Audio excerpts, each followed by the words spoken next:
What's up, everyone? Welcome to episode 93 of the RUDIS Wrestling Podcast, brought to you as always by us. Matt, I think the biggest news of the week involves one of our very own RUDIS athletes. And it's a very interesting topic to talk about, as you and I did on the phone last week. Kyle Snyder to Nittany Lion Wrestling Club. Give me your initial take on it. You know, I think there's a lot of layers to it if you really want to break it down, but I think it really, it simply comes down to Kyle wants to get better. He feels like he's on this journey, and a lot of people think it's about the destination you're at and where you're training, but he's literally on a journey to maximize his abilities. I know in 10 years, he wants to compete as long as he possibly can. And I know at the end of whenever that time comes, he doesn't want to look back and ever question anything he did or how he did it, or, exercising all his options, and I think that's kind of what it comes down to, right? Yeah, I mean, Matt, I thought it was one of the fascinating things that I thought about that I hadn't really considered before, and this is a topic I brought up to you, and you also kind of were stumped by the question, is that I can't think of a number one, the guy, we're not talking about a 2, 3, 4, 5 guy, but a number one guy who has went college to college, right? Obviously, we had Jaden Cox went Mizzou to the Olympic Training Center, but I couldn't think of a current number one who went to and not only that, but a rival college. It's just such a unique situation that we haven't seen it, and it almost made me question, why haven't we seen it? Is that a healthy thing? Is it an unhealthy thing? What do I really feel about this? Because I hadn't really considered the subject before. Well, I think a big part of it, right, is loyalty is a big part of our sport. Right? I mean, that's one of the unique aspects with the wrestlers in the sport of wrestling, is like we're fiercely loyal. And once we attach ourselves to a certain place or a certain program, that it literally becomes part of who we are. And to just even consider giving up a part of your identity, because that's essentially what it is. Ohio State is a part of his identity, and he's lived there for 6-7 years. I mean, and if you break that down by his age, I mean, that's roughly a quarter of his life he's literally spent at Ohio State University. And to give up part of your DNA and who you are, give up part of your identity, I mean, it's a lot easier said than done, and it's a lot of it. Yeah, Matt, one thing, I want to go right off what you said there. One thing that I always talk about with jiu-jitsu guys, right, because I'm in that community as well, that I find fascinating is at age 18, pretty much every wrestler in America is forced to move on somewhere, right? And so in jiu-jitsu, this doesn't happen, right? Because there is the same type of loyalty. You stay with the same coach for the entire time, despite who may or may not be in the room to push you. And one of the things with wrestling that I think is so fantastic is at age 18, essentially everyone is pushed out the door. See ya, you're out of your high school, you're going to go train with college, and in college, you're going to be surrounded by, 40 other black belts, so to speak, which are going to push you to be the best that you can be. And, that I think that is kind of something that's taken for granted in wrestling that other martial arts don't see, is that you are literally forced to go somewhere to train with other really high-level guys at age 18, and I think it's awesome. Yeah, I mean, I don't think it's exclusive to the sport of wrestling where you see people just staying closely tied to what. Matt, in combat sports, it is. I mean, I'm in that world in combat sports, karate, Muay Thai, boxing. BJJ, karate, you stay where you train. There are not a lot of people who go other places. MMA, it's starting to happen, right? MMA, it kind of happens, but in all those other disciplines, you don't really see it too much. Well, I think what's interesting with MMA is as the sport's evolving, as certain camps or certain gyms are evolving as well, new techniques, new styles are evolving. I mean, they're being more fleshed out. In the multiple discipline and the combining multiple disciplines to create the most complete and effective fighter. So I think we're seeing that evolution in MMA where a lot of these other disciplines, you're just focused on this discipline. You're just focused on wrestling. But in MMA, you've got to focus on multiple but wait, disciplines, Matt, right? don't you kind of think, so this is the kind of the Kyle Snyder question I'm asking, just from an earlier perspective. Don't you kind of think it's both healthy and productive for the 18-year-old kids? If every 18-year-old kid in America stayed with their high school coach, right, and didn't move anywhere else, would they get as good if they were not forced to go, say, to Michigan or Iowa or Penn State or Ohio State and train with other really good guys? Do you think they would get to such a high level? I think they could get to a high level, but I think they wouldn't be as nuanced or as well versed. And at this point, really, what Kyle, I think what people have to understand, what Kyle is searching for is inches here or there, right? He's not. I think at this point, it's hard when you've reached a certain level of success. You're not going to have, and I was talking to a friend of mine about this week. I think we fooled ourselves into thinking that Rocky Balboa becoming Apollo Creed in Rocky III was truly possible, right? Well, no, I think it's important. I do think it's very important to get those alternate takes. Right, I think that's huge. But what I'm saying is, like, you're not going to take Rocky Balboa, who's a heavyweight champ, at 30 years old or 35 years old or whatever his mythical age was, and all of a sudden you turn him into Apollo Creed. Now, there can be tweaks into it with his, maybe with his head motion or his feet motion or that, but to fundamentally change and go through a metamorphosis where you come out the backside as a completely different athlete, competitor, I don't think it's possible. And I think that's kind of what Kyle's looking for, is just a wrinkle, right? A wrinkle, a nuance, maybe a specific technique. It's not a dramatic transformation, but there's got to be an elevation along. And I think, for most athletes, if you're stuck in a similar system for a prolonged period of time, I think it's healthy.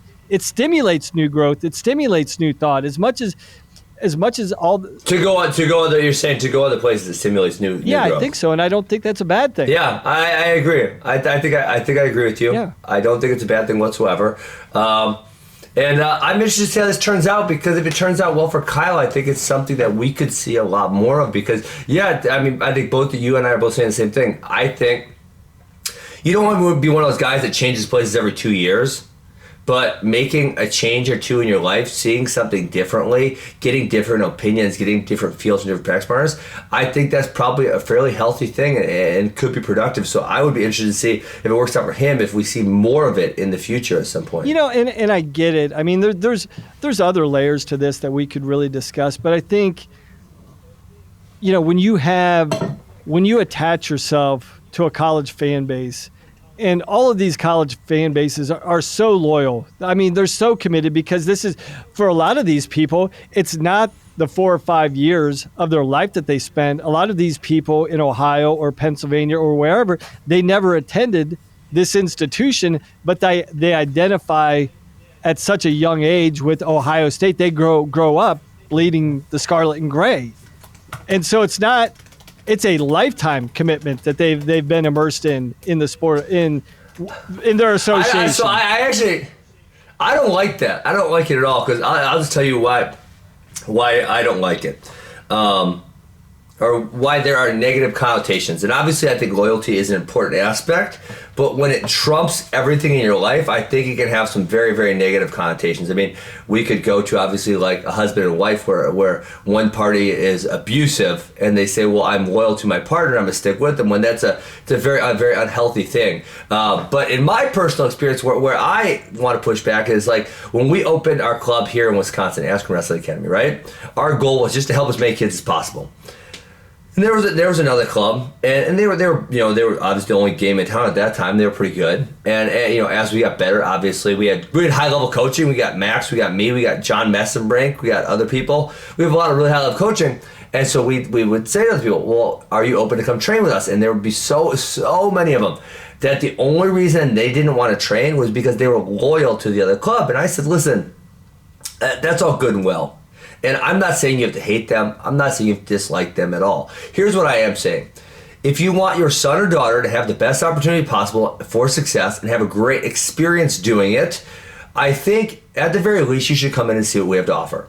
That's it. That's it. At the very least, come in and see what we have to offer. And Matt, I had so many people tell me, nope, loyalty is so important. We would never do that. And I just thought, that's effing insane. This is insane that you will not even walk in the door, see what we have to offer, see what kind of product we have, because of loyalty. So you're essentially taking a gigantic opportunity away from your son or daughter because you think loyalty is the most important thing in their life. And that's just, for me, loyalty is up there, but it ain't number one. It's not the number one thing. And for me, loyalty is way up there, but it's also a two-way street, Ben, right? In the sense that if I'm completely committed and loyal to you, I would probably encourage you. Like, look, I know what I'm teaching you is good. I know I can make you successful. I can be a cog in the wheel to help you reach your goals. But also, if I'm really committed to you, I would push you.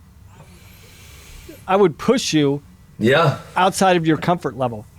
And what it's going to do is not only going to make you better, but the experience you have elsewhere, and you come back to me, you're going to help me and help our club and help our program get better, because you're going to force me to think about new things as well. And I think that's always the name of the game. I think the other thing, Ben, where I think people may have trouble wrapping their mind around is like, look, this guy's won 3 NCAA titles, 2 world titles, an Olympic titles, 2 other world medals. Like, he is arguably already one of the greatest American wrestlers ever, and people are like, why would you want to go somewhere else?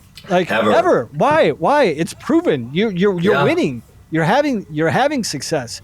And I think unless you've been in those situations. Well, I thought it was, Matt. I thought it was important that sorry, I looked at. We're having Jaden Cox come to Wisconsin for a camp. I'm really excited about it. So I got distracted for a minute.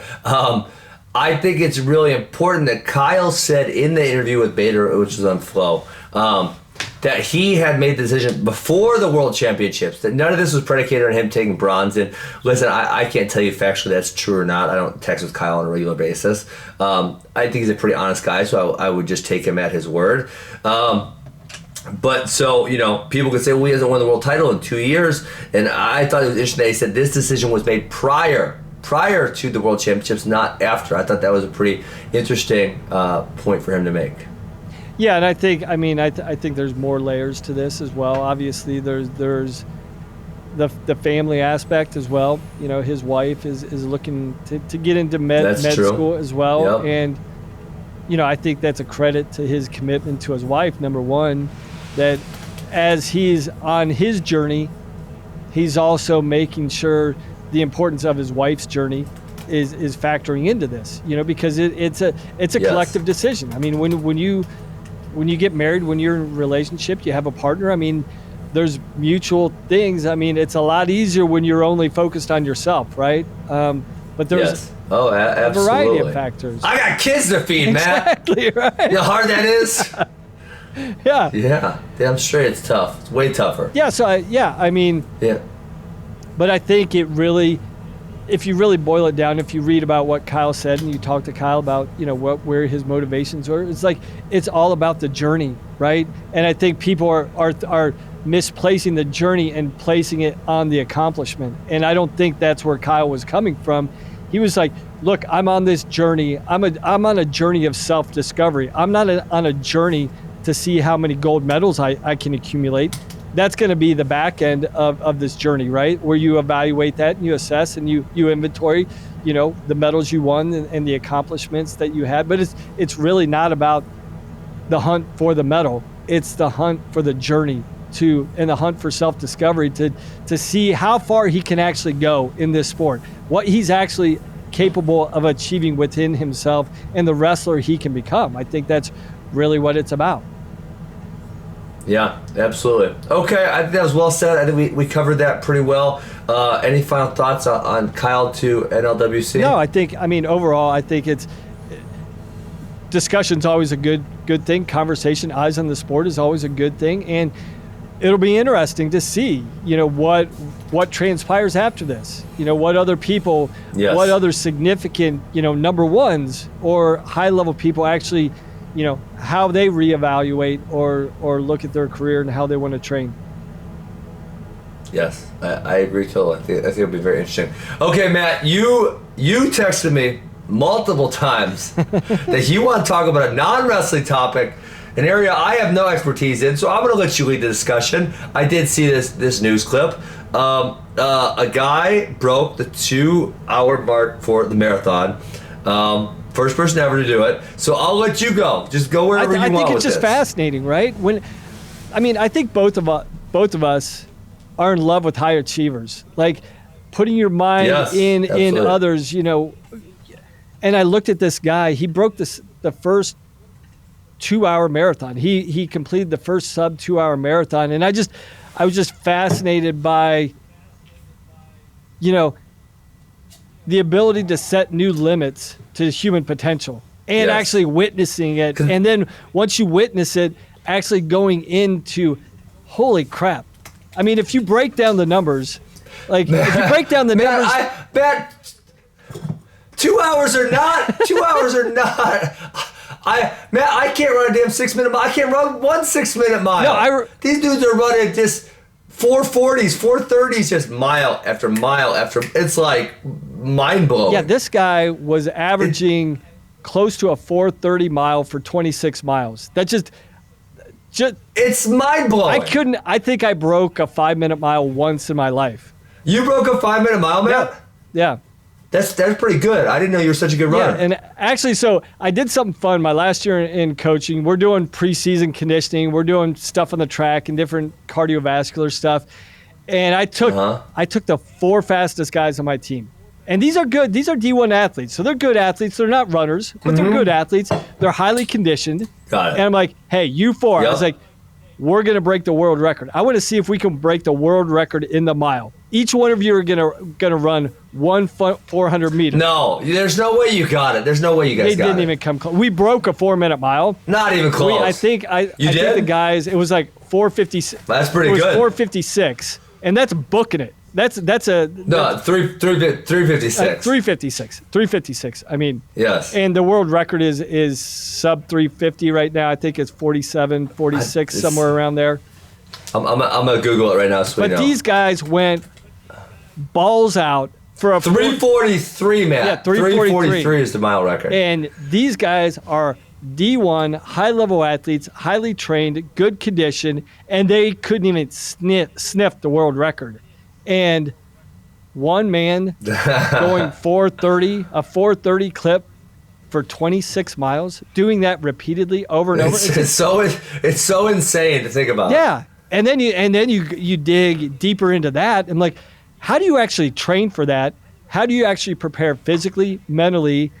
Mind blowing. You know what you put in your body, the strategy you have to have, and you have to execute it right as soon as the starting gun goes off. Right, you're in the journey. I mean, I don't know anything about running strategy. I don't know, Matt. Do you try to run the same time every mile? Do you go faster? Do you go slower? I have no idea. I literally know nothing about running strategy. Yeah, and then I mean, all just the strategy involved in that, and then the environmental conditions that have to be right, the course conditions that have to be right. I mean, it's almost got everything's got to fall perfectly in place. Now, I think a few people listening to this may, pick holes in this argument because it was a staged event, Ben. They actually staged this event around. I don't care. Yeah, I don't care. I'm like, the man ran like, on 2 hours. Yeah. I was like, I don't even know if I could do that on a bike, let alone. I know I couldn't do it running. 2 hours I just think it's fascinating. I know it doesn't have anything to do with wrestling, but I think people tune in and they want to hear about excellence. They want to hear about greatness, and I think this is like what I mean. This is one of the biggest human achievements in history, right? I mean, it's been well over 50 years ago that they broke the first 4-minute mile. I mean, I would almost put this as landing on the moon. There's a book. I'm trying to remember the book. I'm actually looking at my bookshelf right now. There was a book I read about trying to break the 4-minute mile, and it was very, very good. And there was 3 guys all trying to do it kind of in the same summer. One was an American, one was British, and I think one was Australian, maybe. And obviously back then there's not the internet or anything, so it's they're sending news among the wires or the newspaper or, long distance telephone calls or what the hell they did back in the 1950s. But it was fascinating how close they were getting, consistently to breaking it. And then once Bannister broke it, both of the other guys broke it within, I think it was like a month or something like that. They both beat the 4-minute mile. And this would be the fascinating thing, Ben, and this taps into what you're really fascinated about is like the mental barrier that's lifted. Once this guy did this is one thing talking about this guy, but it'll be interesting. I want to hear your take about what it does when this mental barrier is lifted and the freedom that it gives to others. Like, oh yeah, this is possible. Yeah, I mean, I think we have one of those, and that's I believe I was one at University of Missouri, right? Because once I did it, then we had 5 other people win since then. But with USA Wrestling, a lot of people talk about Jordan Burrough because prior to Burroughs coming on the scene, we had that real bad, say 5, 6, 7, 8 years where we were not having very much international success whatsoever. And then Burroughs comes on the scene and wins that gold medal, kind of essentially coming out of nowhere, right? No one really thought he was going to be that good that fast, and he wins it. And then since then, our success has just ticked up and ticked up to the point where now people don't even remember how bad those years were, Matt. I mean, now it's like if we don't win a world title, we're disappointed. Let alone the fact that we have multiple champs and medalists. I mean, we're talking 2005, 6, 7, 8, 9, 10. I mean, dude, if we would have been close to winning, we would have been like, oh my God, I can't believe that happened type of stuff. And so Burroughs really, I feel like for America, he lifted that. I don't even know what you want to call it. Lifted the expectations just across the board. It was I think it was a mental thing for sure. And I think, look what it's done for our entire wrestling program, the entire USA wrestling program. Look at the success we've had at the junior level, the cadet level. Like, this wasn't happening. This was not happening a decade ago. That we go into the expectations like cadet worlds, junior worlds, U23s. Like it's like how many golds are we going to get? Not. It used to be, can we win a medal? Now it's like, it's how many golds? Seriously. How many golds are we going to get? And so, I think that's a great thing. Raising the expectation. Yes, the expectation is we know gold is possible because we can point to at this point. Look at all these phenomenal athletes at all age group levels and the success they're having. It's like, yes, it is. It's not just a discussion. It's not a thought. You're not trying to kick down the door for yourself. The door's already the door's already been kicked down. Who wants to go through it? Now it's like, who wants to go through it, right? For real, that is what it's like. People, I think a lot of people forget that or maybe don't realize that was not that long ago. That was a handful of years ago, and Burroughs kind of broke down the door for America. All right, Matt, we've talked a lot about running and Kyle Snyder. We were going to get to college. Thought we were going to get to college previews today. We are definitely not going to. Here's what we need to get to. We have Super 32 happening. Obviously, we're past halfway through the show. We're not going to be able to talk in depth about every weight class. I think we kind of talk about the significance of this tournament, and then a few of the really high level standouts that we saw. And so, the first thing I'll say, Matt, is I think this was the first year I didn't go with our guys because I have to leave for a fight actually in 2 days. I think I went 4 years in a row or 3 years in a row. One of the things that I was just like shocked me watching on Flow, just first take, okay, what do I see? I'm watching all my guys. Matt, how many college coaches are in the damn background? Like, holy crap, every match you turn on, it's like, oh, there's this coach and that coach and that coach. Oh, this match. Oh, there's 3 college coaches. It's like they are swarming the building. They realize the significance of this event. And Matt, one of the things that I think is just awesome is they're not just showing up for the finals and watching the finals. They're there from day one. Day one, early rounds, they're watching because there's some really good matches going on that early in the tournament. So I thought that was like my first take, that was one of them. And so, you were a college coach for many years. Can you speak on that or no? Yeah, I think, number one, it speaks to the quality of the event. Obviously, that's well documented at this point. But in other cases, I think it's replaced Fargo in certain aspects as the place to be for recruiting. It used to be, yes, I think so. there weren't a ton of highly competitive national competitions throughout the country throughout the year, and so it was the annual pilgrimage to Fargo. Every college coach. Yes. But now I think that's been replaced. There are still a lot that go to Fargo. There's a ton. No, without a doubt. I totally agree. This is number one. I'm agreeing with you. But now I think Super 32 has replaced Fargo as the primary place that you have to be. You have to be. Not only do you send just a coach, because I think at a lot of high-level events you'll see a coach, but I bet what you saw this weekend was coaching staffs being on the road now, and not just one, not two. I think 3 are now permitted on the road at all times. So you're seeing your entire recruiting staff, because you're allowed 3 designated, off-site recruiters, and you're seeing your entire recruiting staff there on location. Because if there's no way you can follow it unless unless you have the foresight, like I'm going in, these are the 5 guys I'm looking for. No, the depth of talent, the quality of talent, not just from 8th grade now to high school, there's high-level talent with Mason Gibson winning, as an 8th grader. So you've got to be dispersed. I mean, you have to almost have a well-thought-out execution plan. How am I going to recruit this event? Because there's,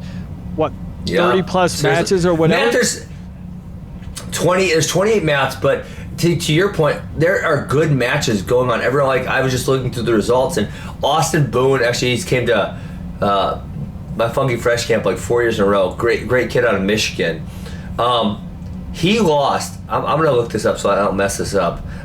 He lost first freaking round, Matt. And these are 100 saves. He won 1, 2, 3, 4, 5, 6, 7, 8, 9, 10, 11 matches in a row to come back from 3rd place. Holy crap, Matt. I mean, do you realize how many good people were along that way? I mean, for him to come all the way back to freaking 3rd place, 11 matches. I mean, you got to be watching. There are literally good matches almost every single round of this tournament. I mean, some of these just even round of 32, which you think is hey, that's really early in the tournament. You're like, good God, there's some tough matchups that early. It's wild how. And so for me, when I watch, the one thing I think about this tournament with Fargo, and with the UWW events, there's a certain portion of East Coast wrestlers who almost just do folk style, right? There's a bunch of Pennsylvania, New York, New Jersey. There's that kind of group of really good kids out there that you don't see at a lot of freestyle tournaments. And then, they do the Disney duels, and what are the other NHSCA duels in Virginia, right? There is a sequence of folk style tournaments out there all summer where you can just go to those folk style tournaments and not do freestyle. And at Super 32, I think you see the combination of all of those kids, right? The kids who do the freestyle in the summer and the kids who are doing the folk style tournament series. I think you see all of them in one place, and so it's the one place you were talking about that Fargo used to be in the past. Now. Super 32, actually, it is now where everyone meets to go at it in one place. Now, my question to you, did you actually, and I agree, everything you said I agree with, I wanted to introduce something slightly different. Do you think any of these weight classes are too big, and it's almost too much wrestling for this time of year? Because I think I saw something round of 124, and I'm like, oh. No, Matt, round of 2, they go to round of 256. 256. I mean, yes, they're bad. In one of those brackets, there was 194 kids. That's just 194 kids. And I get that this tournament. Okay, Matt, at 106 pounds, the number 1 seed, Gary, I believe his name is Gary Steen. Let me confirm this. I'm just gonna check to make sure I don't blow this. Yes, his name is Gary Steen. He's the number 1 seed. He lost in the round of 256, Matt. The round of 256. That's ridiculous. I've never heard of a bracket that size. Absurd. Yeah, so I think they are too big. I mean, I don't know how you limit it. I don't know if you do, you somehow limit it to 128 or 64 or something, or you make tiers or something. But yeah, in my opinion, these brackets, it's just luck of the draw, right? Because they do seed pretty far out, but if somehow you get a bad draw and you lose early, Now, Austin Boone came back 11 wins in a row, which is amazing, right? College coaches should be acknowledging that performance. But to come back like a Gary Steen losing on 256, do you realize how many matches it's going to take him to get third place? Like 13. It's insane. You know? Yeah. It's insane. So it's at that point, it's almost impossible to come all the way back to the place matches. It's so tough. Yeah. Yeah. I would say too big. I would go too so big. I don't know the solution to that. Obviously, the people that run. I also don't know the solution. I mean, let's be realistic. The people that are running this event, they're making money, right? And I don't fault them for that. They had a great concept. They should. Had a great idea. They built it up over the course of the last 10, 15 years or whatever. So I applaud them for that. But at what point are you actually doing a disservice to your event by having this many kids? So. I think what happens. I think what happens is they have X amount, right? And they haven't changed that. So it's 1,500, I believe, for the event. And I'm just looking to make sure. But okay, so the heavyweight has less than 32. The 220 has less than 32. The 195 has less than 64. The 182 has less than 64. So the 170 is a little above 74. So what you're seeing is, obviously a lot of the athletes are playing football for the most part. So you're not seeing the depth. So what you're doing is instead of having evenly balanced, say at it's 14 weight classes, roughly 100 per weight class, you're getting in the 20s and 30s at those upper weights. So all of those extra people get shifted into those 106, 113, 120, essentially probably through, I'd say 152 is probably still a big bracket, I would guess. But, those ones that are even lighter than that are they're rounded 256. They're crazy. Yeah. So, okay, let's go over some of the best performances of the weekend. And I guess the guy I'll bring up first, and I hope you don't say I'm biased to bring this guy up, because he is coming to Wisconsin. Braxton Amos wins his third title. He is very, very dominant. I think he had all bonuses besides the finals. In the finals, he won 8-2.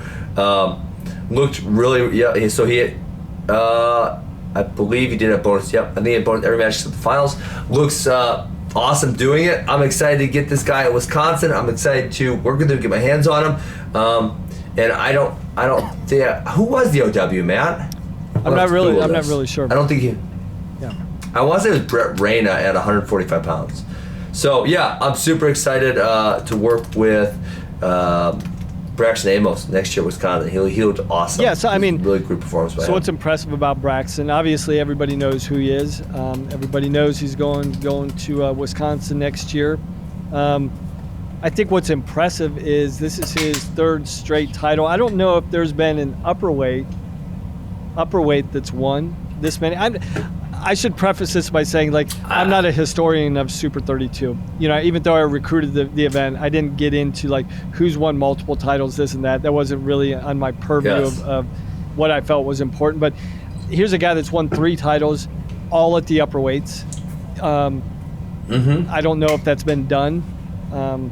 And I'm sure there's going to be. I don't recall being done. I'm sure there's going to be people that give it an asterisk somewhat. Like you said, the numbers and probably the depth of quality from 170 to heavyweight as not nearly as deep as the other weight classes. But, hey, you still win. You can only control yourself and who shows up. You can't. So, yeah. But, yeah, I mean, a phenomenal achievement. I mean, especially in the midst. I mean, he's a pretty high-level football player. I think this was his bye week I saw. He had a bye week. Bye week. So this is what he decided to fill his time with during a bye week during football season, is win the toughest preseason tournament in the country for the third straight time. So, yeah, I mean, he was – and he looked – Do you think the football coach scheduled that on purpose? I'm sure he did. I wouldn't doubt it. It seems a bit fortuitous, right, to think, oh, hey, look at the weekend I had open. I'm sure that's one of the things that he probably had a conversation with before the season, like, hey, you know what's going to pay for my future. You know what's going to pay for my schooling is wrestling. I'm committed to this football team, but wrestling is what I've decided to make my future about. So I'm sure there's a discussion like, hey, coach, I'm going to have to take my official visits.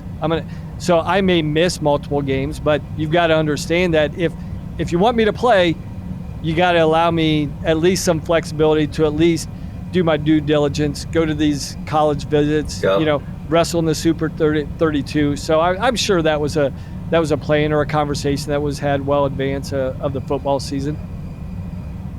Yeah, I think you have to imagine that would be the case. Okay, who's the next guy you want to talk about? Otherwise, I got some more. I want to. Yeah, I mean, I'll let you run with this. I mean, you're way more well versed about this than I am. So I'll give you the. Well, yeah. I think the guy that came the most out of nowhere, and listen, man, I know nothing about this guy, but the bracket was ridiculously good, just super deep. The guy he beat in the finals was the number one guy in the country. Brady Reyna from Florida. Like I said, I don't know where he came from. I have no idea, but I kind of followed him. So he beats, I'll just go through who he beats. He beat Joe Zargo, who's a Wisconsin commit, in the quarters. He beats Ed Scott, who's going to NC State in the semis. And then he beats Josh Saunders, who's going to Cornell in the finals. All in fun, wild, fairly high-scoring matches. I was really, really impressed by him, and I wasn't really... I guess I wasn't aware of him at all before. I wasn't like, oh, that's a really good kid. I didn't really know him that much. I wonder what seed he came from. I'm going to look at what seed he came from, see if I was way off on this. I'm guessing, and I don't want to... Is this kid a Lake Highland Prep kid by chance? Is he from Orlando? I don't know. So he was a 10 seed, so he did kind of come out of nowhere. I mean, it wasn't like a super highly ranked guy. That's what, like I said, I didn't really know him, but I was very, very, very impressed watching him compete. And man, he's gonna be a good pickup for a coach at the next level, I think. No, it looks like he's actually from South Dade, down there in the Miami area. Which they've traditionally produced a lot of really, really good athletes and really good wrestlers. Is that where Earl Hall's from? I believe so, Earl Hall. Who else has come out of South Dade? I'm blanking right here. I know that there's been someone good. Yeah, you're right about that. We need a historian on the show with us, Matt. Say that again? I said he DNP'd. I said we need a historian on the show with us. He DNP'd at Ironman last year and only went 2-2. Wow. So he did kind of come out of nowhere. I wasn't lying. I felt like that was the case, but I wasn't 100% sure on it. I mean, isn't that kind of what's fascinating about high school wrestling that I love? And you live in this world way more than I do now, but the levels that people can jump from year to year. And I mean, just oh my gosh, not just a step. We're talking levels and multiple levels. And a guy that went 2-2 at Ironman.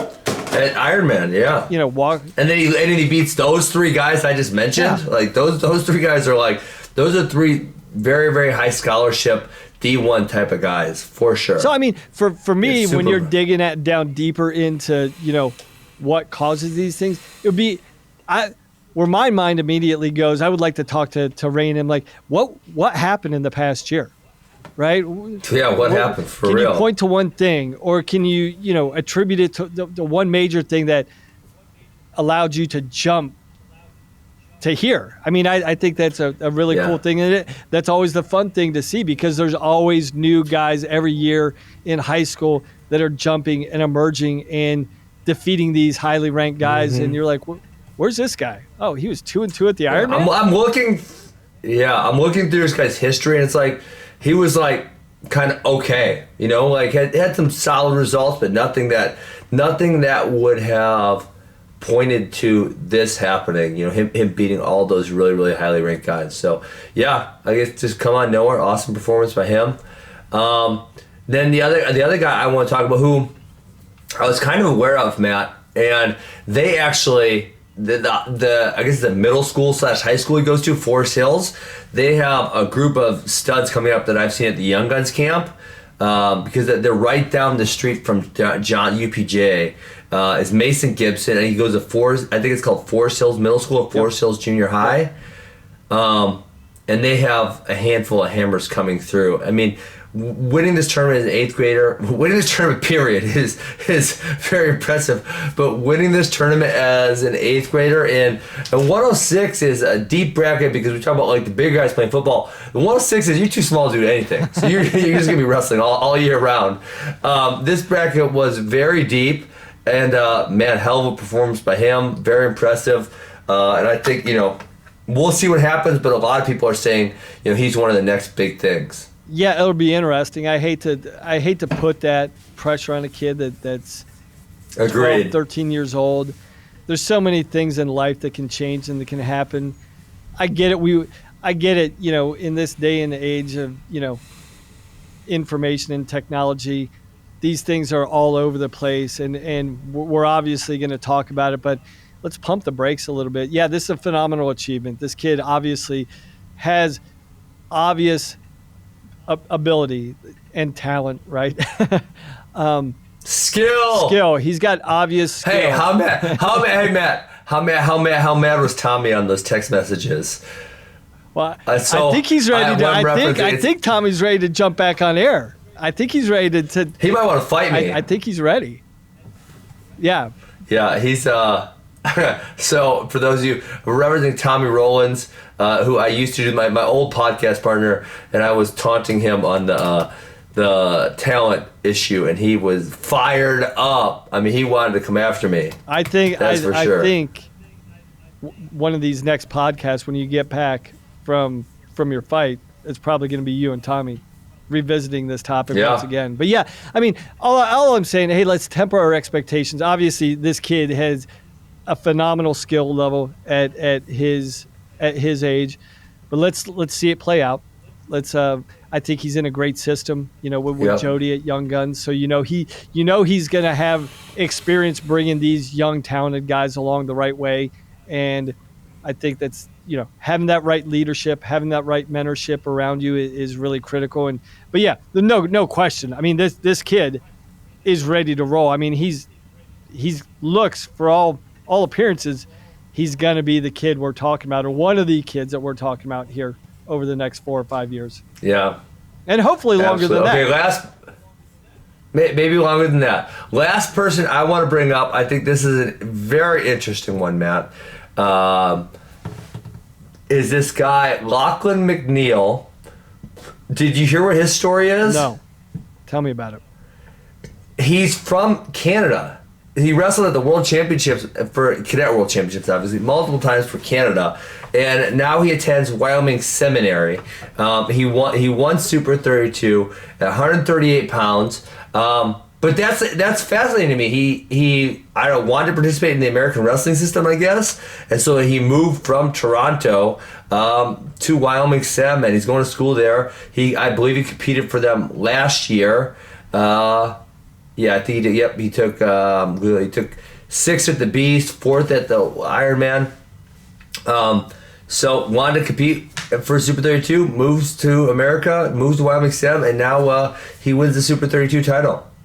Pretty fascinating. That's really impressive because, Canada, they just wrestle freestyle, and this could be we could see. I guess this possibly could be the outcome of having a year in a folk style system, from placing 6th or having some national level results into elevating it and winning it and beating a ton of quality guys. It's absolutely fascinating that you would make that choice and put yourself in that position and seeing the results of that. Speaking of, man, it looks like Wyoming. So I'm sure he probably keeps does he keep his Canadian citizenship even if he goes to school in America? Probably, right? I think you have to, right? I mean, it's he's probably on it. Yeah, you would think so. I don't even know how that works with a high school kid. You have to have a student visa to go to high school in the United States? I don't know. I don't know the answer to that. Yeah. I mean, I know you do in college. I would think you would probably have to get some form of student papers to go to school in the States if you're from another country, similar to if you're in college. Yeah. But yeah, it's looking like, speaking of Wyoming Sem, you got Nick Bazakis who moved up to Sem over the summer. He's a Sem? I thought he was at Lake Highland Prep. He was. He moved up to Sem. Yeah, that's the other thing. I don't like these kids moving everywhere, Not man. that one. I mean, look, and I got to put my personal friendship aside with Mike Palazzo. He's one of my... Palazzo's a Lake Highland Prep guy. Yeah, and he's a good friend of mine. I think he does a phenomenal job. Obviously, look at the results, what he's done for the last decade. Bazakis... Well, how do you know him? How's he your buddy? Man, that's a completely different story altogether. Did you guys go to high school together or college? We ended or up just... meeting. So I spent a year down in Florida, running some health and fitness centers. I ended up running into him there. Okay. He was building a new gym, and it was one of those stories like a guy walks in the gym wearing an Indiana wrestling T-shirt. I'm like, yo, what's that about? And then we struck up a conversation. Friendship turned into, and this is a time we were both completely out of the sport of wrestling, and that's where our friendship formed down in Florida in like 2000, I think. And yeah, so he's developed this phenomenal program. Bazakis doubled up out in Fargo this year. So it's like, where's the need for the move, right? I mean, this kid is already established as one of the best kids in the country at his program down in Florida. Why are you moving to Wyoming Sem? I get it, but what's the need? Yeah, I mean, and that's what, we mentioned earlier. We talk about Kyle moving, and I think it's healthy to move, like a couple times. But some of these kids, it feels like they're, and I don't want to speak on the Bazakis because I don't know his history whatsoever. But it feels like they're in a different program every time you turn around. There's a handful of these guys who are just switching programs, and it's like there's no way that's healthy. Like I think a few change here and there. Very, very healthy. A change all the time, man, no way that's healthy. That's just asking for all kinds of issues. And for me, as a former college coach, one of the cautionary tales that I would tell parents like this that want to seemingly have the mentality that nothing's ever good enough. Like, okay, this guy's one of the number one kids in the country. He doubles up at Fargo, and that's not enough. You got to find another place. If I'm a college coach and I'm seeing a high-level kid transfer multiple times throughout high school, it would give me cause to concern no matter how talented the kid is for me to actually recruit this kid. Because if whatever wasn't good enough in high school, shame on me if I recruit him and he decides to enter the transfer portal after a year, right? I think that's a logical thought that most college coaches would have. I would look at that like, hey, we got to at least discuss this, guys. Like, I know the kid's talented. I know he can do a lot of good things at the program, but that's only if he stays with the program for 4 or 5 years. Yeah, seriously. I mean, I won't talk about other people who have done it. We'll just leave. They're high school kids, so we'll just leave their name out of it. Okay, cool. I think that was a fun show, Matt. So when we come back tomorrow, we'll be talking about 174, 165, and 157. So for episode 93, that is it for us. Have a great day. Anything else? Got it. Good talking to you, Ben. All right. Peace.